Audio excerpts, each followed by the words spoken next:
নমস্কার আমার আপনজনেরা, রুদ্রবার্তায় আপনাদের সকলকে স্বাগত জানাই। আমি রুদ্রপ্রসাদ ব্যানার্জি। এই 2026-এর নির্বাচনে সবচেয়ে গুরুত্বপূর্ণ কোন জায়গা বলুন তো? কোন দুজন প্রার্থীকে নিয়ে আমরা খুব ভাবি? আমি জানি আপনি বলেই দেবেন, একদিকে মমতা বন্দ্যোপাধ্যায়, উল্টো দিকে শুভেন্দু অধিকারী। মমতা বন্দ্যোপাধ্যায় তো ভবানীপুরে দাঁড়িয়েছে, আর শুভেন্দু অধিকারী দাঁড়িয়েছেন দু জায়গায়। নন্দীগ্রাম, যেখানে তিনি হারিয়েছিলেন মমতা বন্দ্যোপাধ্যায়কে, বলে বলে হারিয়েছিলেন, যার জন্য আজকে মমতা বন্দ্যোপাধ্যায় কম্পার্টমেন্টাল মুখ্যমন্ত্রী হয়ে গেছেন, সেই নন্দীগ্রাম। তো সেই নন্দীগ্রামে দাঁড়িয়েছেন কিন্তু শুভেন্দু অধিকারী। আজকে ছিল নন্দীগ্রামের ওই বিধানসভার জন্য মনোনয়নপত্র জমা দেওয়ার দিন। অর্থাৎ শুভেন্দু অধিকারী আজকে গেলেন কিন্তু মনোনয়নপত্র জমা দিতে। কিন্তু সেখানে গিয়ে তিনি যে কথাটা বললেন, সেই কথাটা শোনার পরে যে বক্তব্য রাখলেন, সেই বক্তব্যের পরে কিন্তু তৃণমূল কংগ্রেসের প্যালপিটেশন শুরু হয়ে গেছে। কারণ তিনি পরিষ্কার করে সমীকরণ বলে দিয়েছেন যে এবারে নন্দীগ্রামে কেন তিনি জিতবেন এবং তার সঙ্গে সঙ্গে ভবানীপুরে কি হবে। জানতে চান? ধৈর্য ধরে দেখতে থাকুন এই মুহূর্তে রুদ্রবার্তা। আজকে শুভেন্দু অধিকারী অর্থাৎ আমাদের রাজ্যের বিরোধী দলনেতা, এবং এতদিনে মানে 2021-এর পর থেকে আজকে 26, এই নির্বাচনের মধ্যে 5 বছরে লাগাতার পশ্চিমবঙ্গকে কার্যত চষে ফেলেছেন সেই শুভেন্দু অধিকারী এই বাংলার বুকে মানুষের কাছে একটা হিন্দু আইকনও হয়ে গেছেন। সেই শুভেন্দু অধিকারী আজকে গেলেন মনোনয়নপত্র জমা দিতে। তবে তার আগে সনাতনী কালচার মেনে, সনাতন ধর্মের রীতিনীতি মেনে তিনি রেয়াপাড়ায় গিয়ে আজকে শিব মন্দিরে পুজোও দিলেন। এক ঝলক দেখুন।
দেখলেন, এরপরে হলদিয়া, মহিষাদল এবং নন্দীগ্রাম, এই তিনটে বিধানসভার জন্য তিনজন প্রার্থী কিন্তু বেরিয়ে পড়লেন বিরাট বড় শোভাযাত্রা নিয়ে, এবং সেই শোভাযাত্রা পৌঁছে গেল রাস্তায় হাঁটতে হাঁটতে মনোনয়নপত্র জমা দেওয়ার জন্য। এক ঝলক দেখুন।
দেখলেন, আমি আপনাদের দেখাচ্ছি তার কারণ হচ্ছে দেখতে হবে আপনাদের যে কিভাবে মানুষ নেমেছে।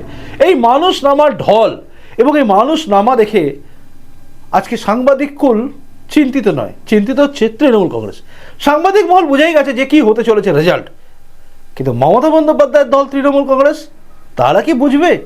তবে এই প্রসঙ্গে যাওয়ার আগে আমি আপনাদের দেখিয়ে দিই বিরোধী দলনেতা আজকে ঠিক সাংবাদিকদের সামনে ঠিক কি কথা বলেছেন, কি সমীকরণ এই নন্দীগ্রামে জেতার জন্য তার কাছে আছে, শুনুন। এপিএস রাঠোর, দিলীপ দা আমার সঙ্গ দিয়েছে। আমি আমার নেতৃত্বের প্রতি কৃতজ্ঞ যে তারা আমার উপর আস্থা, বিশ্বাস, ভরসা অটুট রেখেছেন। আমার বাকি কাজ জনগণকে সাথে নিয়ে সব জায়গায় পদ্মফুল ফোটানো, সেটা আমি করার চেষ্টা করব। এবং আমার বিশ্বাস, আমি 21-এর নমিনেশনের র্যালিও দেখেছি। ধর্মেন্দ্রজি বলছিলেন যে ইসবার তো 3 গুণা হুয়া হয়। আর জোশ মানে লোক চাইছে এক্ষুনি গিয়ে ইভিএমে টিপে দিতে, কালকে ভোটটা হবে। লোক আর এক মুহূর্ত এই অপশাসন, কুশাসন, জঙ্গল রাজ রাখতে চাইছেন না। বাকিটা বৃক্ষতমিকে বলে না পরিচয়। নন্দীগ্রামে আমি আপনাকে বলবো 21-এ কিছুটা ভোটের পাটিগণিতের হিসাবে টাপ ছিল, কারণ তখন নন্দীগ্রামে 64,000 মুসলিম ভোট ছিল। আর মমতা ব্যানার্জি মুসলিমদেরকে ভুল বুঝিয়েছিলেন, সিএ কে এনআরসি বলেছিলেন। আজকে মুসলিমরা বুঝে গেছে যে মোদিজি আছেন, সুশাসন, সুরক্ষা তারা পাবেন। অতএব আজকে মুসলিমরা ওদের চক্করে পড়ছে না, আর হিন্দুরা আরোই কবদ্ধ হয়েছেন। তাই নন্দীগ্রাম এখন অনেক সহজ। আর ভোটের পাটিগণিতের হিসাবে এসআইআর এর পরে ভবানীপুর তো বিজেপির আবার হয়ে গেছে। ভবানীপুর বিজেপির প্রথম নয়, আমি জিতলে প্রথমবার জেতা হবে না। 2014 সালে যখন মোদীজি প্রথম প্রধানমন্ত্রী হয়েছিলেন, তথাগত রায় দক্ষিণ কলকাতায় প্রার্থী ছিলেন, তখন কিন্তু ভবানীপুর বিধানসভায় বিজেপির লিড হয়েছিল 2000-এর। অর্থাৎ ভবানীপুর বিজেপির চুরি, চাম্পারি, ছাপ্পা, অবৈধ অনুপ্রবেশকারী, মৃত ফেক ভোটার দিয়ে মমতা ব্যানার্জি ভোটে জিততেন, যেটা এসআইআর এর পরে সম্ভব নয়। আর মোদিজি ওখানে আমাকে দাঁড় করিয়েছেন, নিতিন নবীনজি দাঁড় করিয়েছেন গুন্ডামি রোখার জন্য। 23 তারিখ পর্যন্ত নন্দীগ্রামে থাকবো, রাজ্যেও থাকবো। 24 তারিখ সকাল থেকে ভবানীপুরে থাকবো। 29 তারিখে মমতা ব্যানার্জিকে হারানোর কাজ শেষ করে তারপরে স্ট্রং রুম সিল করে ভবানীপুর ছাড়বো। 4 তারিখে দেখা হবে।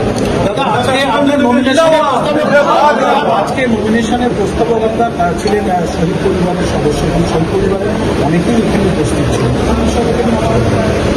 দেখুন, আমার প্রস্তাবক হিসেবে আমাদের নিশিবাবুর সহধর্মিনী দিদি এটা নিয়ে 5 বার হলেন, 9, 14, 16, 21, 26।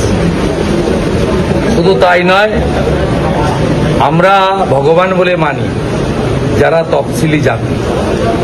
আমার নমিনেশনের সেটে প্রত্যেকবার একজন তফসিলি জাতি থাকে। এবারেও আমাদের নন্দীগ্রাম 1-এর কৃষি কর্মাধ্যক্ষ সাহেব দাস আছে। ও আমি কৃতজ্ঞ শিডিউল কাস্টদের কাছে। 2021-এ আমি নরেন্দ্রজি জানেন আমি জিততে পারতাম না। 53টা মুসলিম বুথে আমাকে 500 করে মাইনাস দিয়েছে, আর 65টা এসসি বুথে আমাকে 500 করে প্লাস দিয়েছে। ওদেরকে আমি ভগবান মানি, আমি সব সভাতে ওদের প্রণাম করি।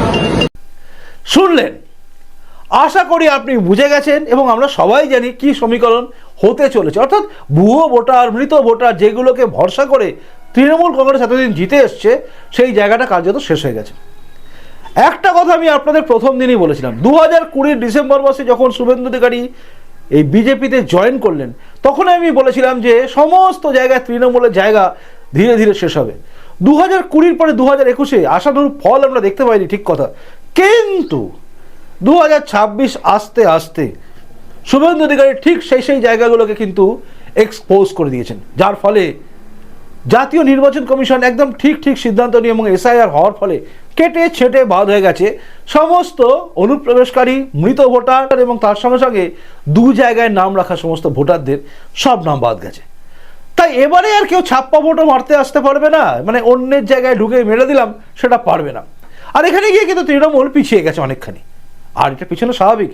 একদিকে মানুষের মনের মধ্যে কিন্তু 2021 সালেই ক্ষোভ ছিল, যে ক্ষোভটা ছিল এই সরকারকে বদলে দেওয়ার, কিন্তু তখন এই সমস্ত মৃত ভোটার, ভুয়ো ভোটার, অনুপ্রবেশকারী মুসলিম, বাংলাদেশি মুসলমান, তাদের ভোট সব ছিল। কিন্তু আজ সেগুলো সব প্রায় ফাঁকা। আর এই সব প্রায় ফাঁকা হওয়ার সঙ্গে সঙ্গে কিন্তু নন্দীগ্রাম থেকে শুরু করে ভবানীপুর, মমতা বন্দ্যোপাধ্যায়ের হারের জায়গাগুলো তৈরি হয়ে যাচ্ছে। মানে আমি বলতে চাইছি, ভবানীপুরে তো হারবেনই, তার সঙ্গে সঙ্গে নন্দীগ্রামে তৃণমূল থেকে দাঁড় করানো প্রার্থী কদিন পরেই না আবার বিজেপিতে চলে আসে, কারণ তিনি তো ব্যাপক ভোটে হারবেন, যা পরিস্থিতি দেখতে পাওয়া যাচ্ছে। আর এটাই স্বাভাবিক। একদিকে হেভিওয়েট প্রার্থী ছিলেন মমতা ব্যানার্জি, উল্টো দিকে ছিলেন তার চেয়েও হেভিওয়েট শুভেন্দু অধিকারী। সেখানে গিয়ে নন্দীগ্রামে দাঁড়িয়ে শুভেন্দু অধিকারী তাকে যখন হারিয়ে দিল, এই শুভেন্দু অধিকারীর পাশ থেকে বেরিয়ে যাওয়া, মানে হাত থেকে বেরিয়ে যাওয়া যে ছেলেটি দাঁড়িয়েছে, সেই ব্যক্তি কি পারবে জিততে? এটা সবাই জানেন, এটা সবাই ভেবে নিয়েছে যে তিনি জিততে পারবেন না, কারণ তিনি কমজোর এমনিতেই। সবাই বলেছেন, প্রায় সব জায়গায় দেখছিলাম আমি, সবাই বলছে ওয়াকাবা দিয়ে দিয়েছে নন্দীগ্রাম। ভেবেছিলেন হয়তো যে নন্দীগ্রামে যদি আমি একটু দিয়ে দিই, ওয়াকাবা দিয়ে দিই, তাহলে শুভেন্দু ওখানেই ব্যস্ত থাকবে, আমার জায়গাটা ফাঁকা থাকবে, মানে বলছে সবাই আর কি। কিন্তু সেটাও হলো না। শুভেন্দু অধিকারী নন্দীগ্রাম তো জিতবেন, একদম ধরাই আছে। তার সঙ্গে সঙ্গে ভবানীপুরও কিন্তু জিতে যাবেন বলে সবাই বিশ্বাস করে। যাই হোক, আপনার কি মনে হচ্ছে আপনি জানাবেন। সম্পূর্ণটা দেখার পরে আপনার কি মনে হচ্ছে আপনি জানাবেন, যে নন্দীগ্রামে কি হতে চলেছে আর ভবানীপুরেই বা কি হবে, কি ভাবেন আপনি। আপনাদের প্রত্যেকের কমেন্টসের অপেক্ষায় আমি রইলাম, আর আমার পরবর্তী প্রতিবেদন দেখার অপেক্ষায় আপনি থাকুন।